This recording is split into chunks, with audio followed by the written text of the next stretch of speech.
Yo, what's up everybody? Let's see, recap this week, not a whole lot. For the most part, nutrition's been good, training's been good. Today was pretty, it was good, but it was difficult. For the most part, I found myself really barely getting to the prescribed reps or the kind of the minimum number of reps I give myself per set. For example, I'm going for sets of 8 or 10 or whatever, and I get to 7 or 9, I'm like, oh shit, yeah, this is gonna be a tough one. So it's the same across each set, but I've been getting, for 4 sets, I just barely get that last rep, and for me that's basically maybe, it's like 0 RIR, maybe 1 rep in reserve, or 9 to 10 RPE for whatever set that is. And that's basically across the board, to be honest. That's just kind of how I enjoy training. Some of my more low-key stuff, I might keep a couple more in the tank just because I don't care about those movements as much. But for the most part, all my main work I keep somewhere between 2 to 0 reps in reserve. But that's kind of how my training's been. Nutritionally, it's been pretty good. I went up a little bit of calories in the last week or two, maybe just last week. 25 grams of carbs went up, which is fine. Makes it easier to plan meals, but it wasn't really super noticeable in anything else for the most part. But meal planning was a lot easier. Yeah, so that's kind of what last week looked like in terms of changes nutritionally. I spent a lot more time meal prepping, so getting meals together on Sunday, which is kind of that normal traditional bodybuilder meal prep or athlete meal prep, has been something I've had to lean more heavily on, just so that way I don't have to worry about my week. I don't actually plan meal prep for the whole week. Basically, I just make 1 or 2 really big meals. Same thing I make for myself and Caitlin for dinner for the most part. I just make enough to pre-package leftovers in servings that I know of and that are saved in the app that I use, Macro Factor. So that way, when I'm going to bed the night before, one of the things I do to make my life easier in prep is about 8:30 or 9ish. I start to plan my next day in terms of nutrition and actually preparing for the morning, just because I get up so early. For example, at about 9 last night, I started picking what meals I was going to eat today, because today's one of my longer days. Today is D&D day, Dungeons and Dragons after work, and because that's in South Durham, and I live in way north of Durham, in Roxborough, just kind of around the Hurdle Mills area. It's 45 minutes for me to go down to work, and then from there it's 15 minutes to go down to D&D, and about 50 minutes to go home at the end of the night. When we finish at 10 p.m. and I'm an early to bed guy, so I basically have to plan. So I have breakfast at home, and then I have a pre-workout or post-workout shake kind of about when I'm gonna head to work. And then I have lunch 1, lunch 2, dinner, second dinner, and bedtime snack. Mostly just that distribution is for the most part to help me mitigate hunger cues. There's no I eat 6 meals because it boosts metabolism or whatever. It's mostly just to manage my hunger, and a little bit to spread it out as evenly as possible across the day. So I'm trying to hit my muscle protein synthesis, minimum thresholds for leucine. And I'm trying to keep those about 3 hours apart. Some meals are about 4 hours apart just by the nature of my waking time. But that's kind of what I've got going nutritionally. And I'm actually going to go through a lot of my meals today on stories, so people can check that out, or will have already checked this out once they've seen this video, or by the time they see the video. Anyway, that's nutrition. So one of the things that I've been doing a lot more specifically is, I said I wasn't going to be a broccoli and chicken breast guy for meal prep, but turns out we end up there anyway. The macros are just so easy, and I can work other foods around in with them, so it is what it is. but you know, gets the job done. Training, covered it. Nutrition, covered it. Mood has been pretty good. At work, I've had some real struggles with the canning line. For anyone who doesn't know, I work in beer, and I run our packaging line, which puts beer in cans. And there's one beer that was just wildly frustrating the last week, and I was just struggling to keep my cool on that one. And like I had to step aside afterwards and apologize to some of my coworkers. Like, hey, I'm sorry, I was extra snippy or extra douchey, but you know, I'm trying to do my best, and I apologize for this mood. And kind of here are some of the factors at play and why I might be snippy. So I wanted to make sure I communicated that to the team, who, for the most part, I haven't really been too open about bodybuilding. Like, I just don't really talk about it at work for the most part, unless asked. That's kind of that. The other thing is, the other day I was trying to go get, so I carb up. It was Friday. This was my high calorie day, so I was like, oh heck yeah, I'm gonna have some cereal for my second meal, and we were out of milk at home. So on the way to work, I stopped at a gas station. They didn't have the kind of milk I needed, and then I stopped at a grocery store. They didn't have any. Yeah, their shelves were out of milk. There's no shortage right now, as far as I'm aware. And so I was like, whatever, I'll get milk during my lunch.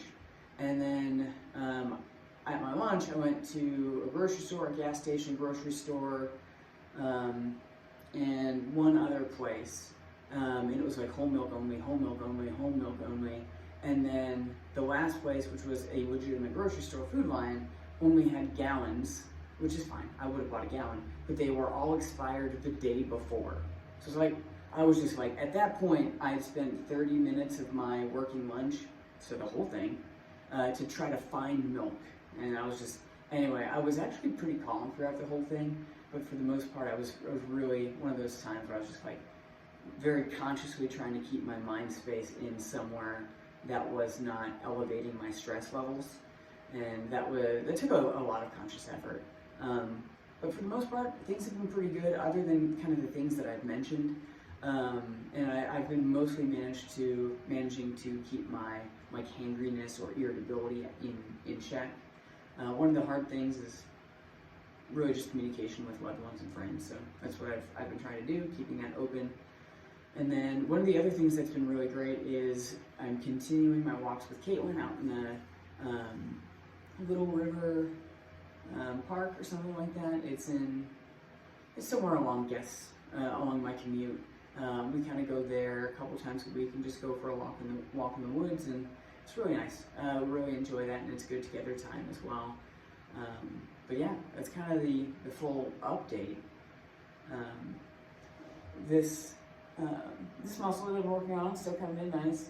I have front lighting again, so not a lot. You can see there, vascularity on the shoulders coming in. Still working on the glute striations, just a little bit more, little bit by little bit.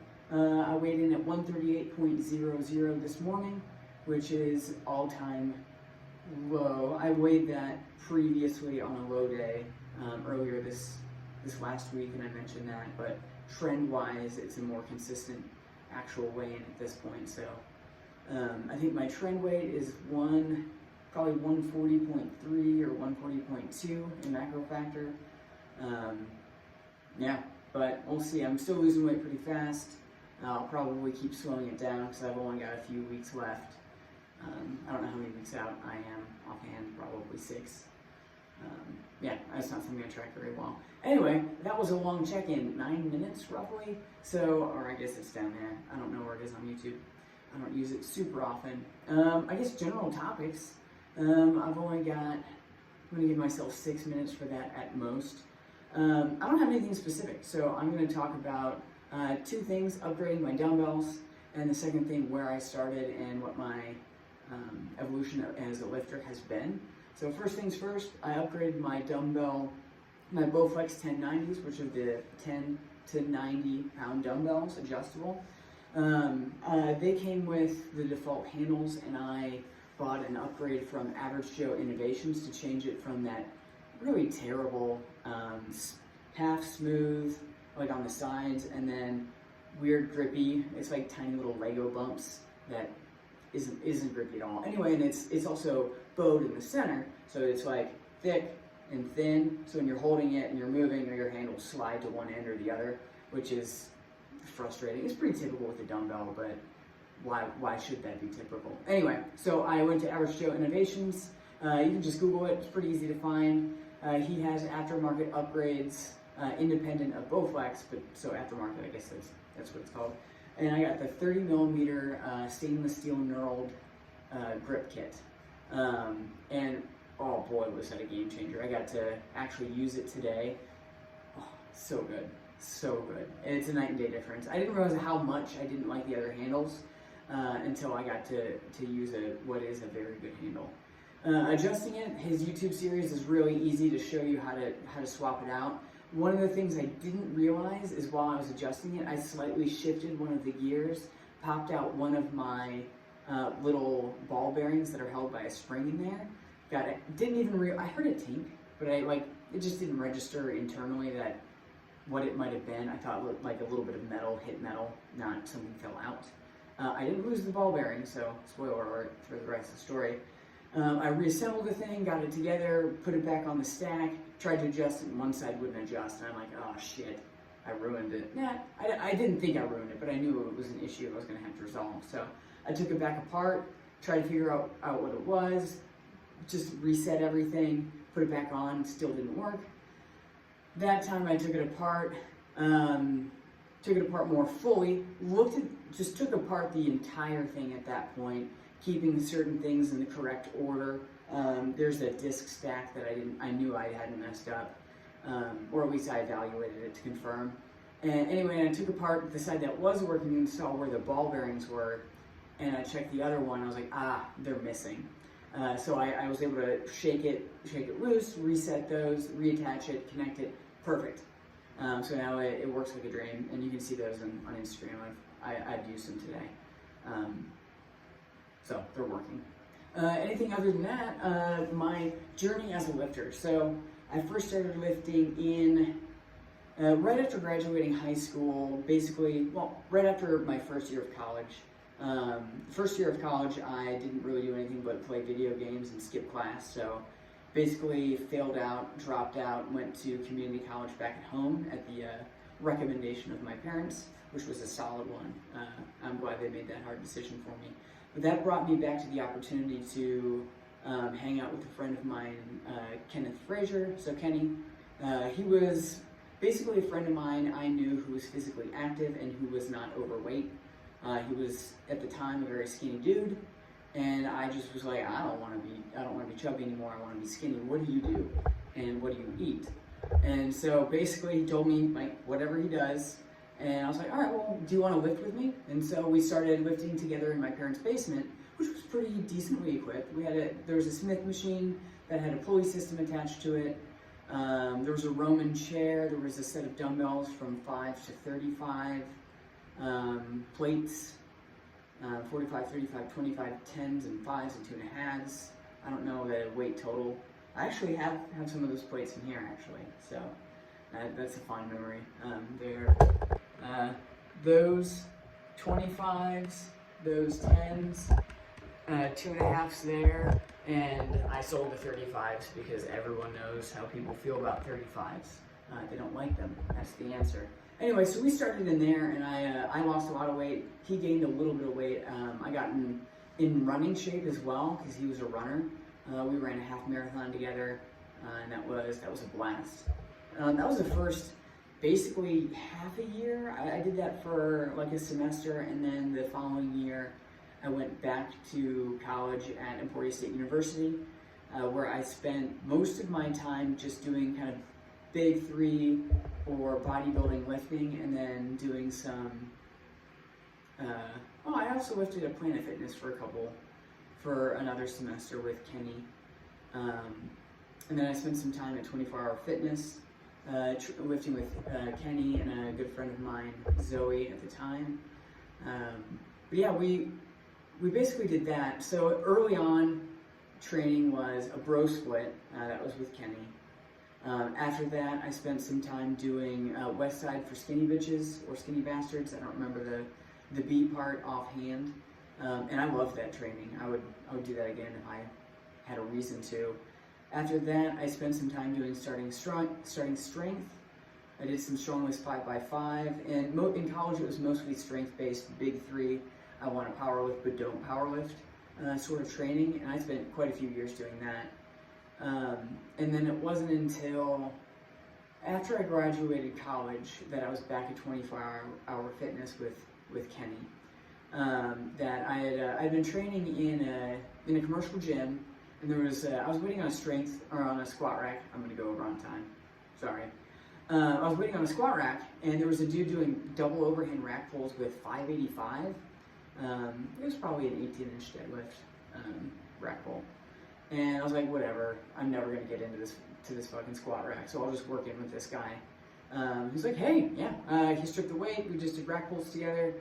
We chatted, and he invited me to do strongman at his place, and I was like, fuck yeah, I've been wanting to do something more competitive in the lifting world, or take it all more seriously. So I kind of was given an opportunity, or a hand reached out and said, hey, here's your opportunity to do more in the strength and bodybuilding and just exercise world than just be at a gym doing what you already know.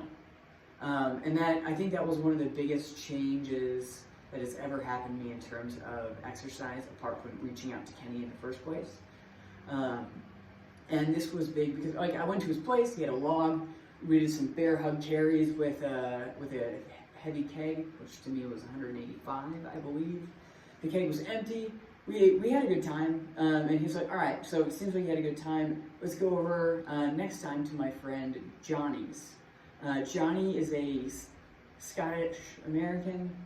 Came over from Scotland, and he had a big yard out in somewhere in Missouri. I think it was Missouri. I lived in Kansas at the time. Anyway, he had cavers, he had farmer's walks, tons of stones, tons of kegs, log, axle. I think he had a Fingal's finger, a ton of stuff. It was the biggest home gym I'd ever seen, and the first real home gym I'd ever seen, with a squat rack that was bigger than the garage. So he had to cut a hole in the ceiling for it to fit. Along the walls, there were all of his Strongman Contest t-shirts that had been neatly folded so they looked like posters, and they were framed with the medals of each contest. Another lightweight guy like myself. He's also a Kung Fu teacher. Anyway, and I got to learn a lot from those guys in like a small, very traditional intro to strongman kind of like typical way. And that changed the trajectory entirely. After that, I was into strongman for about from 2013, maybe 2014, all the way to 2017. Yeah, so 4 or 5 years. In about 2018, I had stopped really competing, and that was all gaining that time. Started at 150 pounds, and I gained all the way up to 185 pounds, which is the original weight I was before I decided to reach out to Kenny and lose weight. So that was a 4 or 5 year gaining phase, and gods, I was strong then. At 185, for lightweight, my overhead press, my best ever from a rack was barbell 155 for 4. And my best deadlift was 500 for 2. I didn't really squat anymore at that point, so I don't know what those numbers were, but 455 was my max before I started strongman. It's never been that heavy again since I don't squat. Anyway, so that's what I did for strongman, and I did pretty well. I got several nationals invites, but could never afford to travel, so I never got to see how I would do on a higher competitive field while I weighed 185, cutting down to 175 to compete. But I did have a season in the under 200s where I was just competing and not cutting weight that I really enjoyed. Best decision I ever made in strongman was to do that, so highly recommend it. After strongman, I was 29, about to turn 30, and I thought to myself, well, I spent a long time building some muscle for strongman. A lot of it was strength-focused training, but hypertrophy is going to happen over the course of 4 years of gaining. So I thought to myself, well, let's give it a go. Let's try bodybuilding finally before or around when I turned 30. So I picked a show around like kind of far enough away, and I thought, well, I can lose about 30 pounds. I'll be 160, 150 pounds lean on stage. And boy, was I off. So anyway, bodybuilding training started. I ended up going from 185 to 165 and realized I wasn't even close. So instead of being early for my show like I had planned, I was just on time for my show. And I continued to cut all the way down to 143. And that 143 low weight was with clothes on at the Retro Fitness, just because I couldn't be naked at the entryway. And I always weighed in at that morning, at that time, after breakfast, after a movement, so it was always the same, and so it was a clothed weigh-in. The actual number didn't matter to me, just the tracking it did.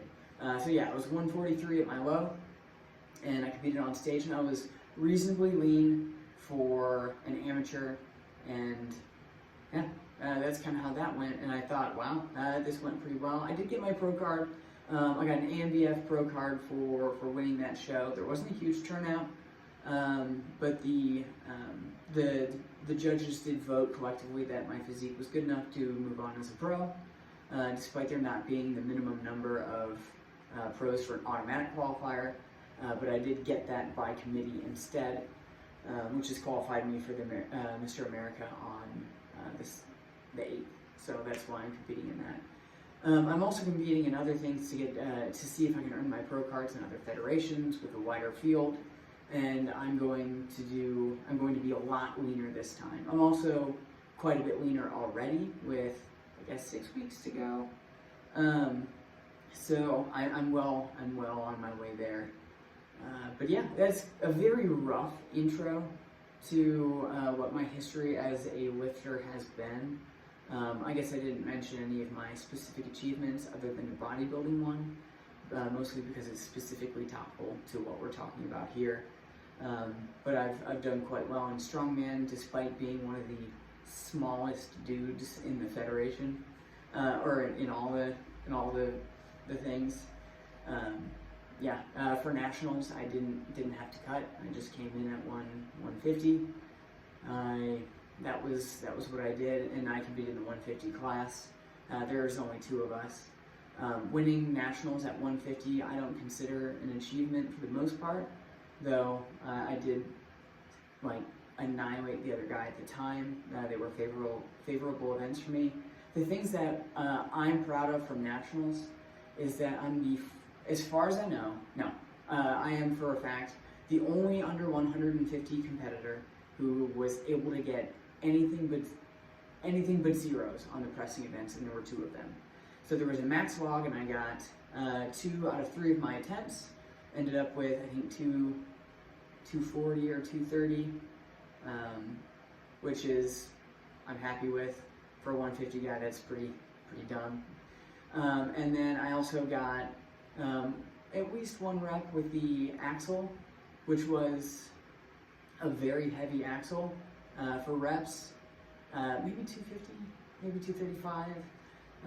I don't remember offhand. I just know that never before has a 150 guy made the presses, and there were 2 of them. So I'm very proud of that. That did get me to the Arnold. The lightweight, the ultra lightweights, the 150s, basically stopped going to the Arnold because the weights are all too heavy for them, or historically had been too heavy, so it didn't look good for most of the 150s to go out there in zero. I don't really care. I don't have much pride. So I was just like, whatever, I'll get my shirt, I'll stand on all the cool stages, I'll see all the cool people, and I'll just have my friends and family watch me stand in front of a bunch of heavy implements.